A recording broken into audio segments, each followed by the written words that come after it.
எரும மாடு சைஸ் வந்துட்டு இது விளையாடுறீங்க. இப்போ சின்ன பையன் விளையாடுற இடத்துல ரிப்பேர் ஆகிறாங்களா?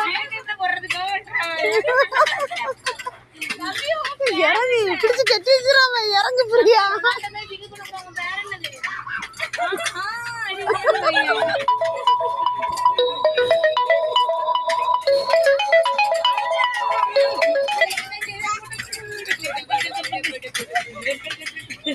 இறங்குங்க, சின்ன பிள்ளை விளையாடணும். வா,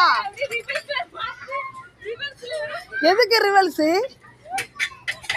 வாங்க, கேவலப்படுத்தாதீங்க, இறங்குங்க, நேரம் ஆகுது. பாப்பா தனுஷா இறங்கு, தனுஷா எரும மாடு மாதிரி இருந்துட்டு இறங்கு. சும்மா இருல, பச்சை பிள்ளைகளுக்கு வந்து சரியுது.